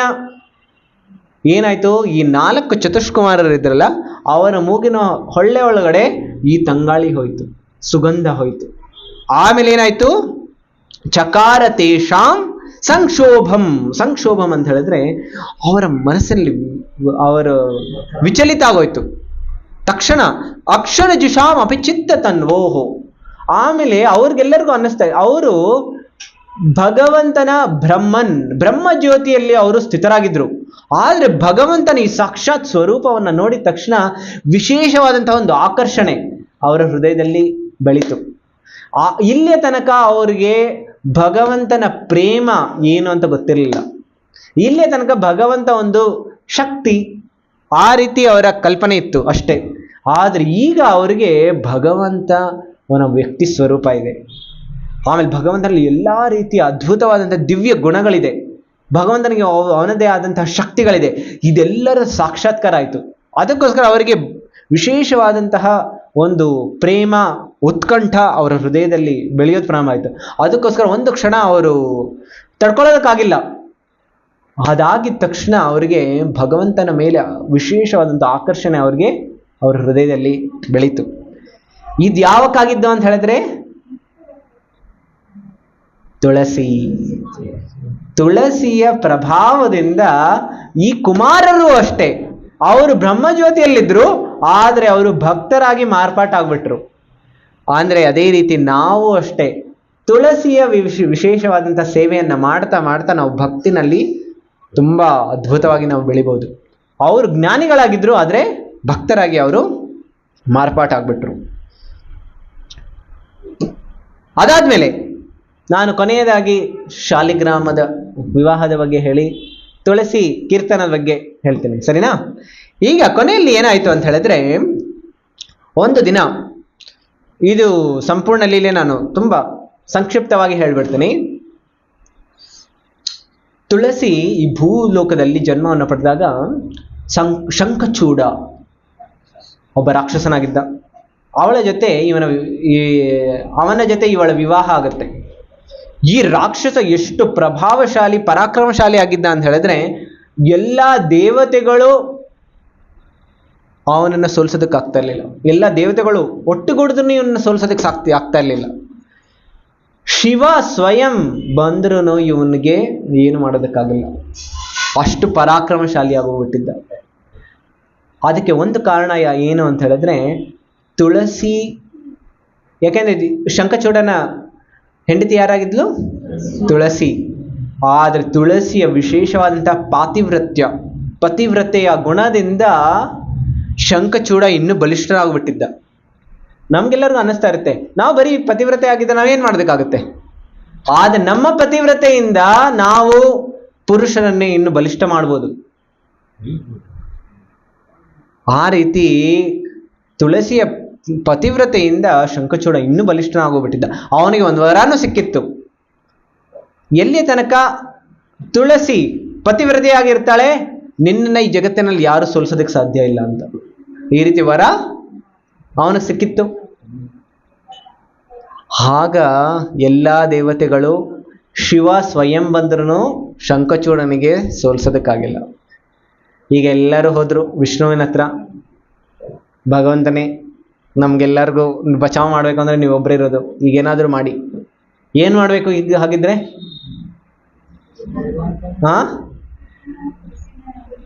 ಈಗ ತುಳಸಿ ಪತಿವ್ರತೆ ಹೇಗಾಗಿದ್ದಾಳೆ, ಅವಳ ಪತಿವ್ರತೆಯನ್ನ ಭಂಗ ಮಾಡಬೇಕು. ಆಗ ಶಂಖಚೂಡ ಸಾಯ್ತಾನೆ. ಈಗ ತುಳಸಿಯ ಪತಿವ್ರತೆಯನ್ನ ಭಂಗ ಮಾಡ್ಬೇಕು ಅಂದ್ರೆ ಏನ್ ಮಾಡ್ಬೇಕು? ಸೊ ಅದಕ್ಕೋಸ್ಕರ ಅವರೆಲ್ಲರೂ ಹೋಗಿ ವಿಷ್ಣುವಿನ ಹತ್ರ ಪ್ರಾರ್ಥನೆ ಮಾಡ್ತಾರೆ.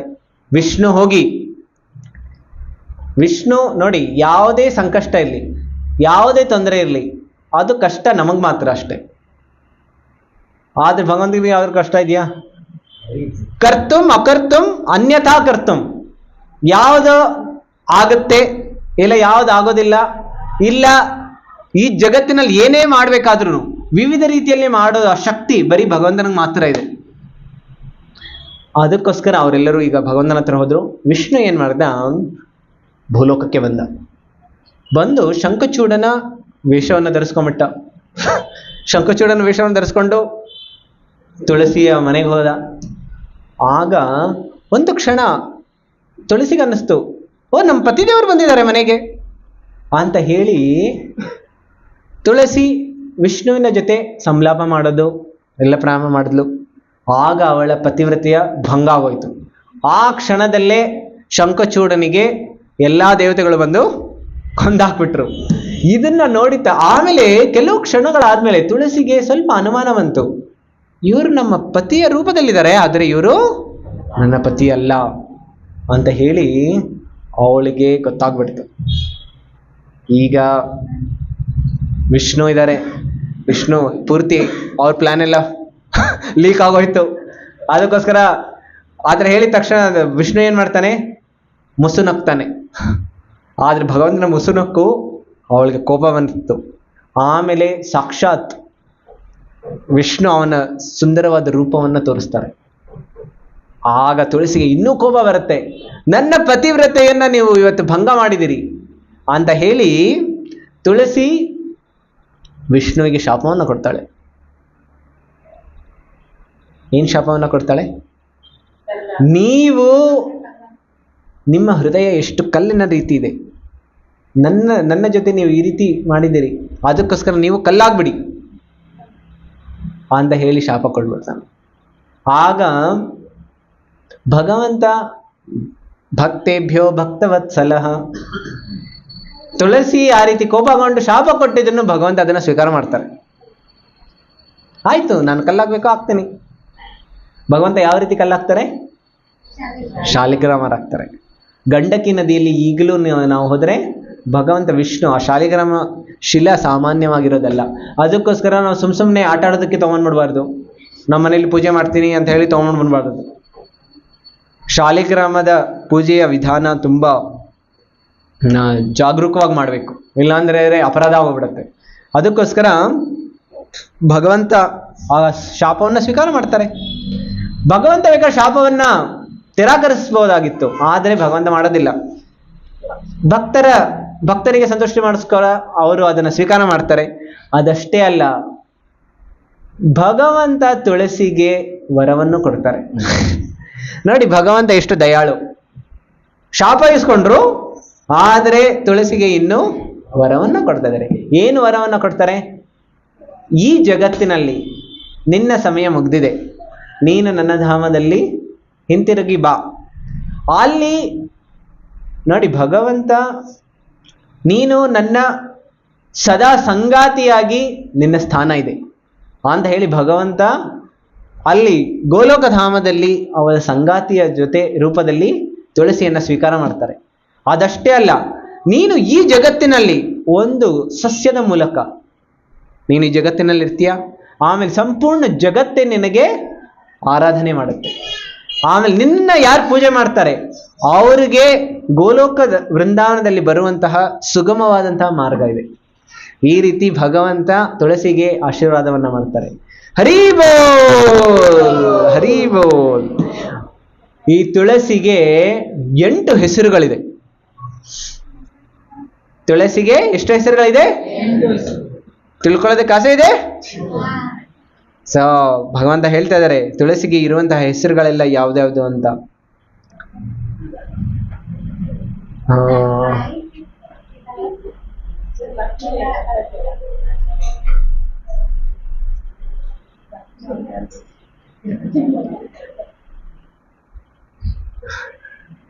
ನೀವೆಲ್ಲರೂ ಹೇಳಿ.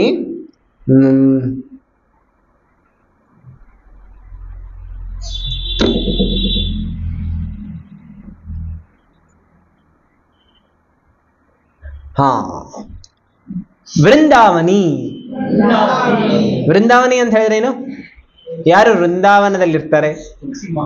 ತುಳಸಿ ಮಹಾರಾಣಿ, ಅವರ ಹೆಸರು ಮತ್ತೊಂದು ವೃಂದಾವನಿ. ವೃಂದ ಅಂತ ಹೇಳಿದ್ರೆ ಅವಳ ಸಂಪೂರ್ಣ ಎಲ್ಲಾ ರೀತಿಯ ಗಿಡಮೂಲಿಕೆಗಳು, ಎಲ್ಲ ಸಸ್ಯಗಳೆಲ್ಲವೂ ವೃಂದ ಎಂದಾಗಿದೆ. ಅದಕ್ಕೋಸ್ಕರ ವಿಶ್ವ ಪೂಜಿತ ಅಂತ ಹೇಳಿದ್ರೆ ಅವಳನ್ನ ಸಂಪೂರ್ಣ ಎಲ್ಲಾ ವಿಶ್ವಗಳಲ್ಲಿ ಅವಳನ್ನ ಪೂಜೆ ಮಾಡ್ತಾರೆ. ಪುಷ್ಪಸಾರ ಅಂದರೆ ಎಲ್ಲಾ ಪುಷ್ಪಗಳಲ್ಲಿ ಅವಳು ಸಾರ ಇದ್ದ ಹಾಗೆ. ನಂದಿನಿ ಅಂದರೆ ಅವಳು ಎಲ್ಲರ ಹೃದಯಗಳಲ್ಲಿ ನಂದನ ಅಂತ ಹೇಳಿದ್ರೆ, ನಂದನ ಅಂತ ಹೇಳಿದ್ರೆ ಏನು? ಉಲ್ಲಾಸ, ಹರ್ಷವನ್ನ ಕೊಡುವಂತವಳು. ಕೃಷ್ಣ ಜೀವನಿ ಅಂತ ಹೇಳಿದ್ರೆ ಕೃಷ್ಣನಿಗೆ ಜೀವವನ್ನ ಕೊಡುವಂತವಳು. ಅವಳ ಜೀವನ ಕೃಷ್ಣನ ಬಿಟ್ಟು ಮತ್ತೇನಿಲ್ಲ. ವಿಶ್ವಪಾವನಿ, ಅವಳು ಸಂಪೂರ್ಣ ವಿಶ್ವವನ್ನ ಅವಳು ಪರಿಶುದ್ಧ ಪವಿತ್ರಗೊಳಿಸೋವಳು. ತುಳಸಿ ಅಂತ ಹೇಳಿದ್ರೆ ಅವಳಿಗೆ ಸಮನಾಗಿ ಮತ್ಯಾರೂ ಇಲ್ಲ. ಸೊ ಈ ರೀತಿ 8 ಹೆಸರುಗಳಿದೆ. ಮತ್ತೊಂದ್ಸಲ ನಾವು ಹೇಳೋಣ 8 ಹೆಸರುಗಳು. ಮೊದಲನೇದು ವೃಂದಾವನಿ, ವೃಂದ. ಆಮೇಲೆ ವಿಶ್ವಪೂಜಿತ, ಪುಷ್ಪಸಾರ, ಕೃಷ್ಣ ಜೀವನಿ, ನಂದಿನಿ, ಆಮೇಲೆ ತುಳಸಿ, ಆಮೇಲೆ ವಿಶ್ವಪಾವನಿ. ಇವತ್ತು ಯಾರಿಗಾರು ಜ್ಞಾಪಕ ಇದೆ 8 ಹೆಸರು? ಪ್ರಯತ್ನ ಪಡಿ. 8 ಹೇಳಿ. ಹಾ,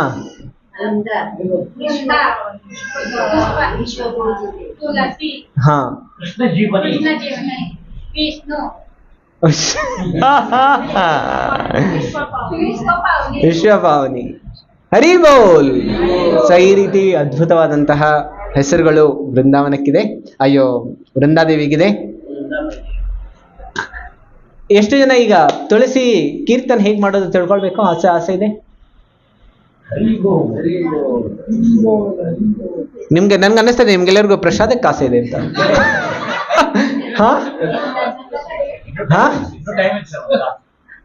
ನಾವು ಒಂದು ತುಳಸಿ ಕೀರ್ತನ ಒಂದು ಹಾಡ್ಬಿಡೋಣ. ಆಮೇಲೆ ತುಳಸಿ ಕೀರ್ತನ ಹಾಡ್ಬಿಟ್ಟು ನಾವು ನಿಮ್ಮ ಹತ್ರ ಇರ್ಬೋದು ಅನ್ಸುತ್ತಲ್ಲ.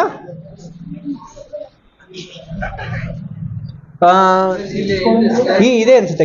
ಕೊಡ್ಬೋದು ಎಲ್ಲರಿಗೂ. ಪ್ರಭುಜಿ ತುಳಸಿ ಆರತಿ ಹೇಗ್ ಮಾಡೋದು ಅಂತ ಒಂದ್ಸಲ ಹೇಳ, ಒಂದು ಡೆಮೋ ಹಾ ಮಾಡ್ಬೋದು ಅನ್ಸುತ್ತಲ್ಲ. ಇದೆಯಲ್ಲ, ಆಯ್ತು ನೀವು ರೆಡಿ ಮಾಡ್ತಾ ಇರಿ. ನೋಡಿ, ತುಳಸಿಗೆ ಪೂಜೆ ಮಾಡೋದು ತುಂಬಾ ಸುಲಭ. ಅಗರಬತ್ತಿ, ಆಮೇಲೆ ದೀಪ, ಆಮೇಲೆ ಹೂವ, ಅಷ್ಟೇ ಮೂರೇ. ಆಮೇಲೆ ಪ್ರತಿದಿನ ತುಳಸಿಗೆ ಜಲವನ್ನ ನೀಡುವಂಥದ್ದು, ಆಮೇಲೆ ಪ್ರದಕ್ಷಿಣ ಮಾಡುವಂಥದ್ದು, ಇಷ್ಟೇ ತುಳಸಿ ಪೂಜೆ. ತುಂಬ ಸುಲಭವಾಗಿದೆ. ಪ್ರತಿದಿನ ನೀವು ಮನೆಯಲ್ಲಿ ಮಾಡಿ ನಿಮ್ಮ ಭಕ್ತಿಯಲ್ಲಿ ನೀವು ಅದ್ಭುತವಾಗಿ ವೃದ್ಧಿ ಮಾಡೋದಕ್ಕೆ ಸಾಧ್ಯ ಆಗುತ್ತೆ.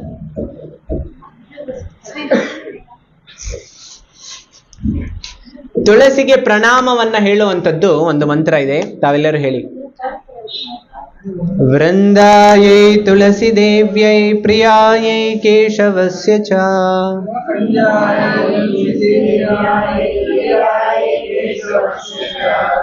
ವಿಷ್ಣು ಭಕ್ತಿ ಪ್ರದೇ ದೇವಿ ಸತ್ಯವತ್ಯೈ ನಮೋ ನಮಃ.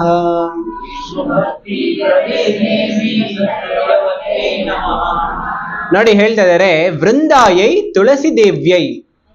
ಆಕ್ಚುಲಿ ಈ ಉಚ್ಚಾರಣೆಯನ್ನ ಸರಿಯಾಗಿ ಮಾಡೋದು ಕಲಿಬೇಕು ನಾವು. ವೃಂದಾಯೈ, ಎಲ್ಲರೂ ಹೇಳಿ. ವೃಂದಾಯೈ ತುಳಸಿ ದೇವ್ಯೈ ಅಂತ ಹೇಳಿದ್ರೆ ವೃಂದಾದೇವಿ, ತುಳಸಿ ದೇವಿ, ಅದಾದ್ಮೇಲೆ ಪ್ರಿಯಾಯೈ ಕೇಶವಸ್ಯ ಚ. ಇವಳು ಯಾರು? ಕೃಷ್ಣನಿಗೆ, ಕೇಶವನಿಗೆ ತುಂಬಾ ಪ್ರಿಯಳಾಗಿದ್ದಾಳೆ. ಅದಷ್ಟೇ ಅಲ್ಲ, ಕೃಷ್ಣ ಭಕ್ತಿ ಪ್ರದೇ ದೇವಿ, ವಿಷ್ಣು ಭಕ್ತಿ ಪ್ರದೇ ದೇವಿ. ಮಂತ್ರದಲ್ಲಿ ಕೆಲವರೆಲ್ಲರೂ ಕೃಷ್ಣ ಭಕ್ತಿ ಪ್ರದೇ ದೇವಿ ಅಂತ ಹೇಳ್ತಾರೆ, ಆದ್ರೆ ಒರಿಜಿನಲ್ ಶ್ಲೋಕ ವಿಷ್ಣು ಭಕ್ತಿ ಪ್ರದೇ ದೇವಿ ಇದೆ, ಕೃಷ್ಣ ಭಕ್ತಿ ಇಲ್ಲ. ನಮ್ಗೆಲ್ಲರಿಗೂ ಅನಿಸ್ತಾ ಇದೆ ನಮ್ಗೆ ಕೃಷ್ಣ ಭಕ್ತಿ ಬೇಕು, ವಿಷ್ಣು ಭಕ್ತಿ ಬೇಡ ಅಂತ ಹೇಳ್ಬಿಟ್ಟು ಮಂತ್ರನೇ ಚೇಂಜ್ ಮಾಡ್ಬಿಡ್ತಾರೆ. ಮಂತ್ರ ಚೇಂಜ್ ಮಾಡಬಾರ್ದು. ನಾವೇನಂತ ಹೇಳ್ಬೇಕು? ವಿಷ್ಣು ಭಕ್ತಿ ಪ್ರದೇ ದೇವಿ. ಅವಳು ಏನನ್ನ ಕೊಡ್ತಾಳೆ? ವಿಷ್ಣು ಭಕ್ತಿಯನ್ನ ಕೊಡ್ತಾಳೆ. ವಿಷ್ಣು ಭಕ್ತಿ ಪ್ರದೇ ದೇವಿ ಸತ್ಯವತ್ಯೈ. ಸತ್ಯವತ್ಯೈ ಅಂತ ಹೇಳಿದ್ರೆ ಅವಳು ಸತ್ಯವತ್ಯೈ ಆಗಿದ್ದಾಳೆ. ಸತ್ಯವತ್ಯೈ ನಮೋ ನಮಃ. ಸೊ ಇದನ್ನ ನಾವು ಇದನ್ನ 3 ಬಾರಿ ಹೇಳಬೇಕಾಗತ್ತೆ. ನಾವೆಲ್ಲರೂ ಒಟ್ಟಿಗೆ ಹೇಳೋಣ. ವೃಂದಾಯೈ ತುಳಸಿ ದೇವ್ಯೈ ಪ್ರಿಯಾಯೈ ಕೇಶವಸ್ಯ ಚ ವಿಷ್ಣು ಭಕ್ತಿ ಪ್ರದೇ ದೇವಿ ಸತ್ಯವತ್ಯೈ ನಮೋ ನಮಃ. ವೃಂದಾಯೈ ತುಳಸಿ ದೇವ್ಯೈ ಪ್ರಿಯಾಯೈ ಕೇಶವಸ್ಯ ಚ ವಿಷ್ಣು ಭಕ್ತಿ ಪ್ರದೇ ದೇವಿ ಸತ್ಯವತ್ಯೈ ನಮೋ ನಮಃ. ವೃಂದಾಯೈ ತುಳಸಿ ದೇವ್ಯೈ ಪ್ರಿಯಾಯೈ ಕೇಶವಸ್ಯ ಚ ವಿಷ್ಣು ಭಕ್ತಿ ಪ್ರದೇ ದೇವಿ ಸತ್ಯವತ್ಯೈ ನಮೋ ನಮಃ. ಅರ್ಥ ಆಯ್ತು? ಈಗ ನಾನು ಮೊದಲು ಶ್ಲೋಕದ ಅರ್ಥ ಹೇಳ್ಬಿಡ್ತೀನಿ, ಅದಾದ್ಮೇಲೆ ನಾವು ಹಾಡೋಣ, ಸರಿನಾ? ಪ್ಲೇಟ್ ರೆಡಿ ಮಾಡ್ತಾ ಇದಲ್ಲ ಪ್ರಭುಜಿ? ಆಯ್ತಾಯ್ತು. ಮೊದಲನೇ ಶ್ಲೋಕ ಈ ರೀತಿ ಇದೆ. ನಮೋ ನಮಃ ತುಳಸಿ ಕೃಷ್ಣ ಪ್ರೇಯಸಿ ನಮೋ ನಮಃ. ರಾಧಾ ಕೃಷ್ಣ ಸೇವಾ ಪಾಬೋ ಏ ಅಭಿಲಾಷಿ. ಸಾಕು. ಇದರ ಅರ್ಥ ಹೇಳ್ಬಿಡ್ತೀನಿ. ನಮೋ ನಮಃ ತುಳಸಿ ಕೃಷ್ಣ ಪ್ರೇಯಸಿ. ನಮೋ ನಮಃ ಅರ್ಥ ನಿಮಗೆ ನೀವೇ ಹೇಳ್ಬೋದು ಅನ್ನಿಸ್ತದೆ. ಏನು? ನಿಮಗೆ ವಂದನೆಗಳನ್ನು ಅರ್ಪಣೆ ಮಾಡ್ತೀನಿ. ಆಮೇಲೆ ನೀವು ಯಾರು? ತುಳಸಿ ಕೃಷ್ಣ ಪ್ರೇಯಸಿ, ಕೃಷ್ಣನಿಗೆ ತುಂಬಾ ಪ್ರಿಯರಾಗಿದ್ದೀರಿ. ರಾಧಾ ಕೃಷ್ಣ ಸೇವಾ ಪಾಬೋ ಯೈ ಅಭಿಲಾಷಿ. ಇದರ ಅರ್ಥ ಏನು?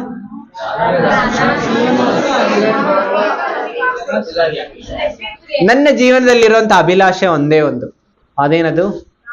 ರಾಧಾ ಕೃಷ್ಣ ಚರಣ ಸೇವಾ. ನಮ್ಗೆಲ್ಲರಿಗೂ ಅನ್ನಿಸ್ತಾ ಇರುತ್ತೆ, ಒಂದು ಬಿಲ್ಡಿಂಗ್, ಒಂದು ಲ್ಯಾಂಡ್, ಒಂದು ಕಾರ್, ಒಂದು ಗಾರ್ಡನ್, ಆಮೇಲೆ ಮತ್ತೊಂದು ದೊಡ್ಡ ಕುಟುಂಬ. ಸೊ ನಮ್ಗೆಲ್ಲರಿಗೂ ಅನ್ನಿಸ್ತಾ ಇರುತ್ತೆ ದೇಯೋ ಎ ಬಿ ಅಭಿಲಾಷಿ. ನಾವು ಈ ರೀತಿ ಪ್ರಾರ್ಥನೆ ಮಾಡ್ತೀವಿ. ಆದ್ರೆ ನಾವೇನ್ ಪ್ರಾರ್ಥನೆ ಮಾಡ್ಬೇಕು? ರಾಧಾ ಕೃಷ್ಣ ಸೇವಾ ಪಾಬೋ ಈ ಅಭಿಲಾಷೆ. ಮತ್ತೇನು ಅಭಿಲಾಷೆ ಇಲ್ಲ.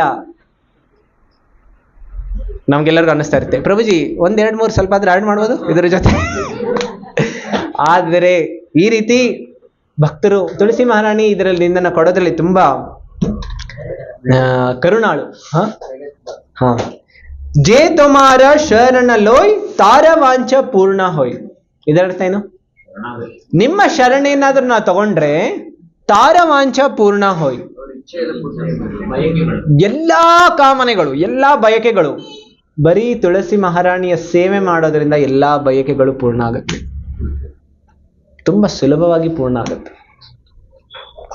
ಎಷ್ಟು ಜನಕ್ಕೆ ಅನ್ಸುತ್ತೆ ನಮಗೆ ಎಷ್ಟೊಂದು ಬಯಕೆಗಳಿದೆ? ಎಲ್ರಿಗೂ ಇದೆ. ಕೈ ಎತ್ತಿ ಅಂತ ಹೇಳೋದಿಲ್ಲ. ಆದರೆ ಏನೇ ಬಯಕೆಗಳಿದ್ರೆ ನೀವು ತುಳಸಿ ಮಹಾರಾಣಿಗೆ ಪ್ರಾರ್ಥನೆ ಮಾಡಿ ಕೇಳಿದ್ರೆ ಎಲ್ಲಾ ಬಯಕೆಗಳನ್ನ ಪೂರ್ಣ ಮಾಡ್ತಾಳೆ. ಜೇ ತುಮಾರ ಶರಣ ಲೋಯ್ ತಾರ ವಾಂಛ ಪೂರ್ಣ ಹೈ, ಕೃಪಾ ಕೋರಿ ಕೋರೋ ತಾರೆ ವೃಂದಾವನವಾಸಿ. ಅಂದ್ರೆ ಏನು? ದಯವಿಟ್ಟು ಕೃಪೆ ಮಾಡಿ. ಏನಂತ? ನನ್ನನ್ನ ನೀವು ವೃಂದಾವನವಾಸಿ ಮಾಡ್ಕೊಳ್ಳಿ, ವ್ರಜವಾಸಿಯಾಗಿ ಮಾಡ್ಕೊಳ್ಳಿ. ಅಮೇರಿಕಾವಾಸಿ ಅಂತ ಕೇಳ್ತಾ ಇಲ್ಲ. ಬೇರೆ ಬೇರೆ ದೇಶಗಳ ವಾಸಿಯನ್ನ ಮಾಡಬೇಡಿ, ನರಕವಾಸಿ ಮಾಡಬೇಡಿ, ಸ್ವರ್ಗವಾಸಿ ಮಾಡಬೇಡಿ, ಬರೀ ವೃಂದಾವನವಾಸಿ ಮಾಡಿ ಅಂತ ಪ್ರಾರ್ಥನೆ ಮಾಡ್ತಿದ್ದಾರೆ. ಮೋರ ಈ ಅಭಿಲಾಷ್ ವಿಲಾಸ್ ಕುಂಜೆ ದಿಯೋ ವಾಸ್, ನಯನೆ ಹೆರಿ ಬೋ ಸದಾ ಜುಗಲ ರೂಪರಾಶಿ. ನನ್ನ ಅಭಿಲಾಷೆ ಒಂದೇ ಒಂದು. ನನ್ನ ಅಭಿಲಾಷೆ ಏನು? ವಿಲಾಸ ಕುಂಜೆ ದಿಯೋ ವಾಸ್, ನನಗೆ ಸೇವಾ ಕೊಡಿ.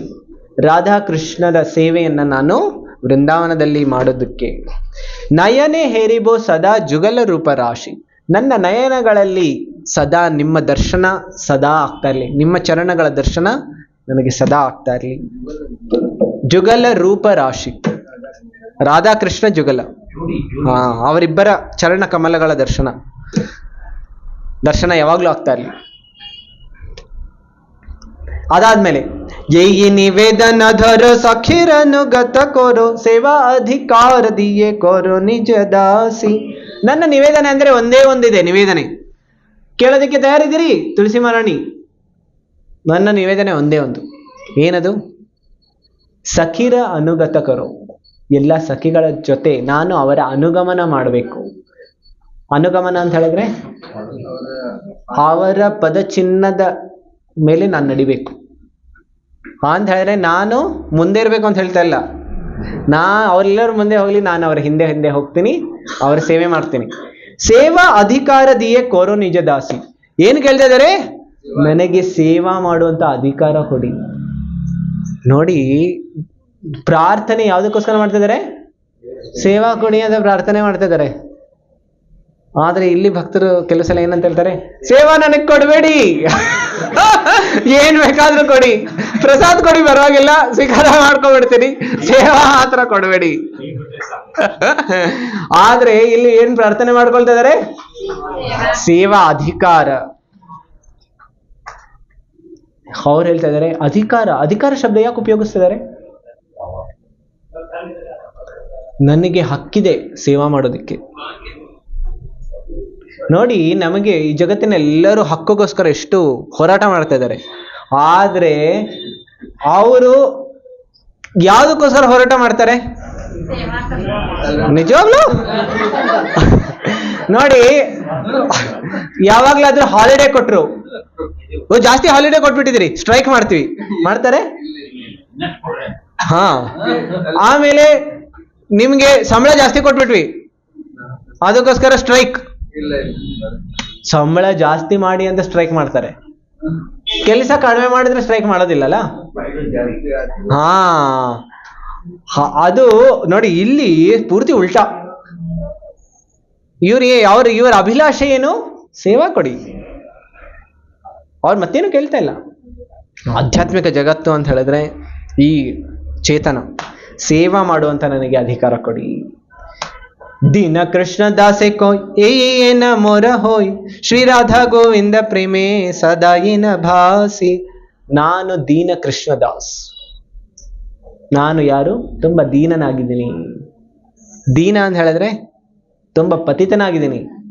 ಆದ್ರೂ ದಯವಿಟ್ಟು ನಿಮ್ಮ ಕೃಪೆಯಿಂದ ನನ್ನನ್ನು ನೀವು ಸ್ವೀಕಾರ ಮಾಡ್ಕೊಳ್ಳಿ. ಇದು ನನ್ನ ನಿವೇದನೆಯನ್ನ ದಯವಿಟ್ಟು ನೀವು ಸ್ವೀಕಾರ ಮಾಡಿ. ಏನ್ ಮಾಡಿ? ಶ್ರೀ ರಾಧಾ ಗೋವಿಂದ ಪ್ರೇಮೇ ಸದಾ ಏನ ಭಾಸಿ. ಯಾವಾಗಲೂ ಶ್ರೀ ರಾಧಾ ಮತ್ತು ಗೋವಿಂದ ಅವರ ಪ್ರೇಮದ ಕೊಳದಲ್ಲಿ ನಾನು ಯಾವಾಗಲೂ ಈಜ್ತಾ ಇರಲಿ. ಇದಿಷ್ಟೇ ನನ್ನ ಪ್ರಾರ್ಥನೆ. ನೋಡಿ ಎಷ್ಟು ಅದ್ಭುತವಾದಂಥ ಪ್ರಾರ್ಥನೆ. ಅದಕ್ಕೋಸ್ಕರ ಈ ಪ್ರಾರ್ಥನೆಯನ್ನು ನಾವು ಹಾಡ್ತಾ ಭಗವಂತನಿಗೆ, ಈ ತುಳಸಿ ಮಹಾರಾಣಿಗೆ ಅವರ ಪೂಜೆಯನ್ನು ಸಲ್ಲಿಸ್ತಾ ಮಾಡ್ತಾ ಇದ್ರೆ ಭಗವಂತನ ನಮಗೆ ಗೋಲೋಕದ ಧಾಮ, ಅದರ ಸುಗಮ ದಾರಿ ಓಪನ್ ಆಗ್ಬಿಡುತ್ತೆ. ನಾವೆಲ್ಲರೂ ಈ ಕೀರ್ತನೆಯನ್ನು ಮಾಡೋಣ ಈಗ. ಸರಿ ಪ್ರಜಿ, ಇದನ್ನ ಮಾಡಿಬಿಟ್ಟು ನೇರ ಅದನ್ನ ಸ್ಟಾರ್ಟ್ ಮಾಡು.